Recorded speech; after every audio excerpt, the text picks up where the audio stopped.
በስመ አብ ወወልድ ወመንፈስ ቅዱስ አሐዱ አምላክ አሜን። ሁሉን የሚችል አምላክ በጥላው የሚያኖራችሁ የሚያሳድራችሁ ብሩካን እግዚአብሔር ልጆች ወራሾች የሆናችሁ በቅዱስ በክቡር ደሙ ተቀድሳችሁ ተለይታችሁ ለእግዚአብሔር መንግሥት የተዘጋጃችሁ ወደ ሰማያዊ ሰርግ የተጠራችሁ ቅዱስ ሥጋውን ክቡር ደሙን በልታችሁ ነጭ ልብስ ለብሳችሁ ለሰርጉ እንድትገቡ እግዚአብሔር እጁን ዘርግቶ የሚጠብቃችሁ ብሩካን እግዚአብሔር ልጆች ሁላችሁ እንደምን ቆያችሁ? ሁሉን የሚችል አምላክ ጌታ ስሙ ለዘላለም የተወደደ የተመሰገነ ይሁን። ዛሬ የምንማረው መንፈስ ቅዱስ የሚያስተምረን ጥቁር ነኝ ግን ውብ ነኝ በሚለው ርዕስ ነው። ርዕሱን አይታችሁታል። ተንብሌል ላይ እንቺ ሴት ሱናማጢስ ትባላለች። መጽሐፋችን ላይ ጠቢቡ ሰሎሞን ቅኔ ስለተቀኘላት የተቀኘላት ሴት ነች። በዚህ ቅኔ ውስጥ ግን የመንፈስ ቅዱስ ትንቢት ለወደፊቷ ቤተክርስቲያን ለወደፊቷ ነፍስ ማዕከላዊ የሆነ መልእክት ያለው ከክርስቶስ ጋር ላላት ዝምድና ፍቅር ገላጭ የሆነ መንፈሳዊ ቅኔ ስለሆነ ነው። አንዳንድ ሰዎች የወንድና የሴት ፍቅር እንዴት መጽሐፍ ቅዱስ ላይ ይጻፋል ብለው ይጠይቃሉ። መንፈሳዊ ትርጉምና ሀሳቡ ስላልገባቸው ነው። የወንድና የሴት ፍቅር ወይም ግንኙነት ወይም ትዳር የባልና የሚስት ትዳር የክርስቶስና ቤተክርስቲያንን ህብረት ነው የሚያሳየው። ስለዚህ በዛ ምሳሌ የተገለጠ ነው። ግን አሁን ዛሬ የምንማረው ግን ስለሱ አይደለም። እቺ ሴት መጽሐፈ መኃልየ ሰሎሞን ምዕራፍ 1 ላይ የምትገኝ ይገኛል። ቅኔዋ ወይም መዝሙሯ ምን ትላለች? እናንተ መኃልየ ምዕራፍ 1 ቁጥር 5 ላይ እናንተ ኢየሩሳሌም ቆነጃጅት ሆይ እኔ ጥቁር ነኝ፣ ነገር ግን ውብ ነኝ። እንደ ቄዳር ድንኳኖች፣ እንደ ሰሎሞን መጋረጃዎች ፀሐይ መልኬን አክስሎታል።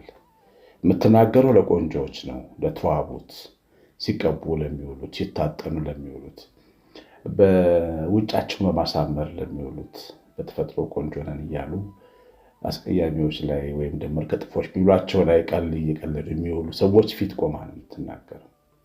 እቺ ሴት ከራስ ጋር የመታረቅ ምልክት ናት። ራስን የመቀበል ምልክት ናት። እግዚአብሔር የሰጠንን ጸጋችንን የመቀበል ምልክት ነች። እኛ እግዚአብሔር የሰጠን ጸጋ እኛ ነን። እኔ ነኝ። አሁን እዚህ ብታዩት ሰው እኔ ራሴን ተቀብዬ ነው የምኖረው። ይህን መሰሜቴ ራሴ ተቀብለሽ ትኖሪያለሽ ወንድሜ። ራስን መቀበል ትልቁ የመስቀሉ ዓላማ ነው። እግዚአብሔር ከራሳችን ጋር ነው መስቀል ላይ ያስታረቀን። ሰዎች ከጠባቸው ከራሳቸው ጋር ሲሆን ራሳቸውን የሚያጠፉት፣ ተስፋ የሚቆርጡት፣ ሰው የሚያጠቁት፣ ክፉ ሰዎች የሚሆኑት ራሳቸውን ሲጠሉ ነው። ወንጌል የሕግ መጽሐፍም ወንድምን እንደራስ ውደድ የሚለው ራስን ስትወድ ነው ወንድም መውደድ የምትችለው ማለት ነው። ለራስ ዋጋ፣ ለራስ በር ስንከፍት፣ ለራስ ወንበር ስንዘረጋ፣ እግዚአብሔር የሰጠንን የከበረው ስፍራ ላይ ስናስቀምጥ በራሳችን ዋጋ ስንሰጠው በራሳችን። ሴት እንደዚያ ናት። አለባት እንከን። ፀሐይ መልኳን አክስሎታል። ኑሮ መልኳን አክስሎታል። ሀሳብ፣ ስትረስ መልኳን አጥቁሯታል። ግን ማንነቷን አልወሰደባትም። ውስጣዊ ብርሃኗን ውበቷን አልቀማትም። እቺ ጠንካራ እግዚአብሔር የምታምን ነፍስ ትመስላለች። የብዙዎቻችን ነፍስ በእግዚአብሔር ላይ ተደግፋ የምታደር ነች። ዓላማ እንዳለው ሰራዊት በውድ ላይ ተደግፋ የምትወጣ ነፍስ ትንቻለች። እኛ ብዙ አይነት ነገር መልካችን አክስሎት ሊሆን ይችላል። ትዳር፣ ስራ፣ መጥፎ አለቃ፣ መጥፎ የሀገር ሲስተም፣ ስደት፣ ብስጭት፣ የዘመድ ቤት ዘመድ ጣጣ እርር ድብን አርጎ ሊሆን ይችላል የምንኖረው። ግን ሰላማችን ግን አለ። የውስጥ መብራታችን ግን አለ። መልካችን ግን አለ አለን። እንደ ቆነጀን አለን በእግዚአብሔር ፊት። አያችሁ፣ እቺ ሴት የፍየል ጠባቂ ናት፣ እረኛ ናት። የሚገርማችሁ በዛ ዘመን የተመረጡ የጌታ ልጆች እረኞች አይሆኑም። ከባሮቹ አንዷ ናት። ወንድ ባሪያ ሲጠፋ ሴት ባሪያ ቆማ ወጥታ በጎች፣ ፍየሎች ትጠብቃለች። ፍየል መጠበቅ በጣም ከባድ ስራ ነው። አንድ ፍየል ማገድ ከባድ ነው። እንኳን ብዙ ፍየል የምትጠብቅ ከመንጋ መካከል ኋላ ኋላ የምትሄድ ፊት የምትቀድም ሴት ነች። መንጋ ስታሰማራ ነፋስ የሚነፍስባት ፀሐይ የሚጠብሳት ሴት ነች። ግን ውበቷን አልወሰደው። የዓለም ሰልፍ፣ የዚህ ዓለም ኑሮ የውስጥ ውበታችንን እንዳይወስድብን፣ አምላካዊ መልካችንን እንዳይቀማ፣ እሱም ቅንነት፣ ደግነት አምላካዊ መልካችንን ይቀማል። ይገርማቸዋል። ከአንድ ሰው ጋር ዛሬ ማምሻዬን እየተነጋገርኩ ነበር። ስለ ሕይወት ስናወራ የሚያግዛቸው እንደ አገልጋዮች ሆነው ረዳቶች ሆነው የሚያግዛቸው ብዙ ድሆች አሉ። ትንሽ ኑሮ ጥሩ የሆነ ሰው ነውና በጣም በደግነት ነው የሚኖሩ። መብራት ይከፍልላቸዋል፣ ውሃ ይከፍልላቸዋል፣ ምግብ ይሰጣቸዋል፣ ቤት ውስጥ ደሞዝ ከፍሎ ያሰራቸዋል፣ ከእንደ ልጆቻቸው ያገለግላቸዋል። ነገር ግን እነዛ ሰዎች ለእሱ አንድም ነገር አይጨነቁም እና ቤት ውስጥ ለምሳሌ ጥበቃዎቹ መብራት እንኳን አያጠፉም። መብራት ሲጠፋ ሲበራ ይውላል እሱ ካላየው። ግን ለነሱ ለሚኖሩበት ቤት መብራት ይከፍልላቸዋል። እና ምን አለ የምንሰራው በጎ ነገር የሚያስታውሰን የሰው ክፋት ባልኖረ። እኔ ይህንን ስመለከት እኔ እኮ መብራት ከፍልላቸዋለሁ፣ ውሃ ሰጣቸዋለሁ፣ ለልጆቻቸው ምግብ በየቀኑ አበላለሁ እላለሁ አለ። እነሱ ግዴለሽ ሆኖ ስመለከታቸው መብራቴን ማጥፋት ሲረሱ፣ ቤቴ ውስጥ ያለውን ንብረት ሲሰብሩ ግዴለሾች ሆነው ውድ ልብሴን ማሽን ውስጥ ከተው ሲያበላሹ ምን አስባለሁ አለ። እኔ እኮ ይሄን አደርግላቸዋለሁ እኮ ብዬ አስባለሁ። በዚያ በጣም እበሳጫለሁ። ያደረኩትን መልካም ነገር እንኳን ማሰብ ያስታድደኛል። ምን ልላችሁ መስላችሁ? መልካምነት ውበት ነው። ፀሐይ አንዳንዴ መልካችንን ሲያከስለው ሊወስድብን ይፈልጋል። ውስጣችንን ሊያጠቁረው ይፈልጋል። ለምን እንደ ሰው ደግ ሆናለሁ? ለምን እንዲህ ያቃጥሉኝ፣ እንዲህ ያበሳጩኝ? ለእነሱ በአፍንጫዬ ውጣ ብለን ብለን ውስጣችንን እንዲጠቁልን ልንፈቅድ እንችላለን። ሴት ግን ውስጧ ብርሃን ውበታ እንዳለ፣ ፀሐይ ግን ይመታታል። መልካም የምናደርግላቸው ሰዎች ያበሳጩናል፣ ሊክዱናል። የረዳናቸው ሰዎች ቀን ሲወጣላቸው ዞር ብለው አያዩ፣ ሰላምታ እንኳን አይሰጡንም። ዋስ የሆናቸው ሰዎች ምናልባት ፊታቸውን አዙረው በክፉ ቀን ትተውን ሄደው ይሆናል። ፀሐዩ መልካችንን ያቀስለዋል። ውበታችን ግን ሊጠፋ ይገባል። እግዚአብሔር መልክ ያ ቅንነታችን፣ ያ ደግነታችን፣ ያ መቻላችን፣ ያ መርዳታችን፣ ያ ማገዛችን መቀጠል አለበት። በኑሯችሁ ውስጥ የምታደርጓቸው ብዙ መልካም ነገሮች አሉ፣ ግን ግብረ መልሳቸው ደግሞ የሚያበሳጩ። ይሄ ፀሐይ ነው፣ ውስጣችንን ሊያከስለው ይሞክራል። ግን በፍጹም ውስጣችን መነካት የለብን።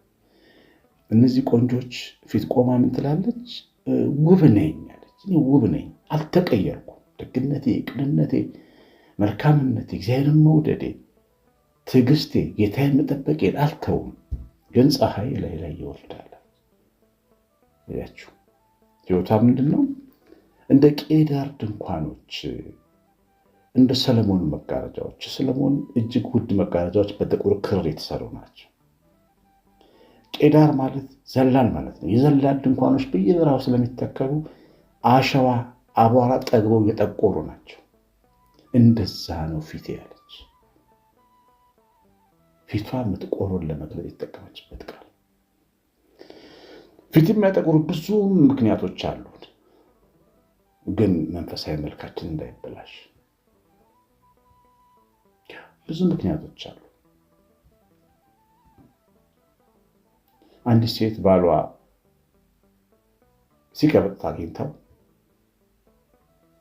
አንተ አጥፍተሃል፣ እኔ ግን አንተ የምምርበት ብዙ ምክንያት አለ፣ ደግመህ እንዳትበድል ብላ ይቅር ትለዋለች። ፊቷ ይጠቁራል፣ ውበቷ አይጠፋም። ፊቷ ግን በመበደሏ ቺት በመደረጓ ትበሳጫለች። ግን ደግሞ ይቅርታ ታደርግለታለች።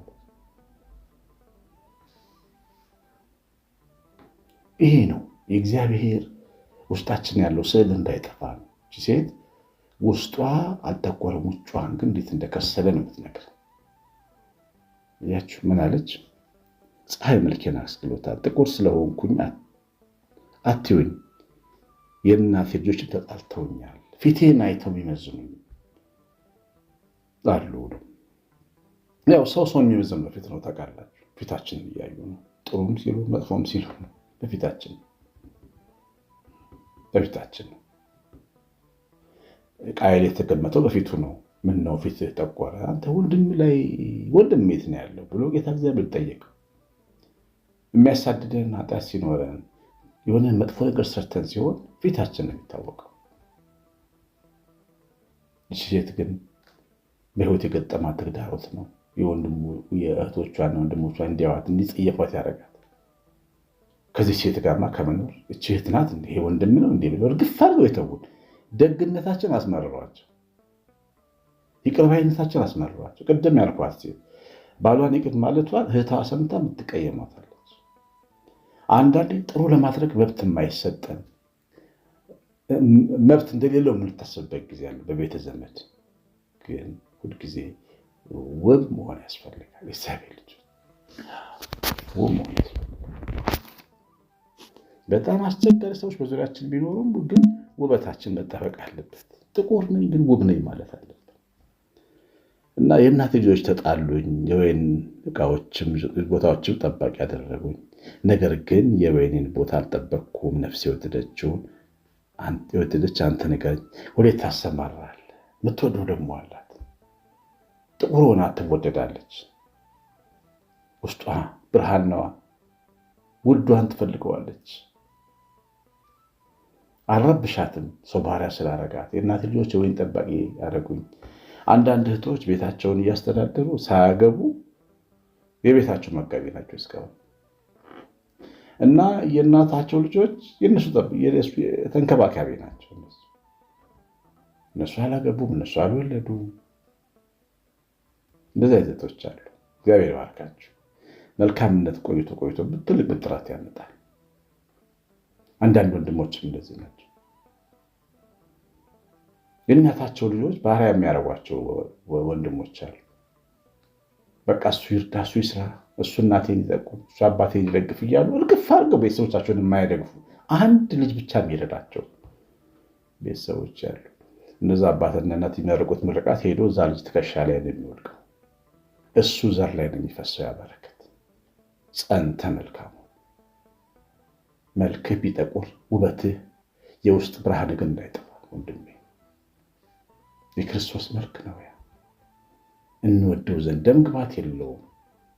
እየተናቀ በሰው ፊት የተጠላ ነበረ፣ እኛም አላከበርነውም። ነገር ግን ሕማማችንን ተሸከመ ይላል ኢሳይያስ።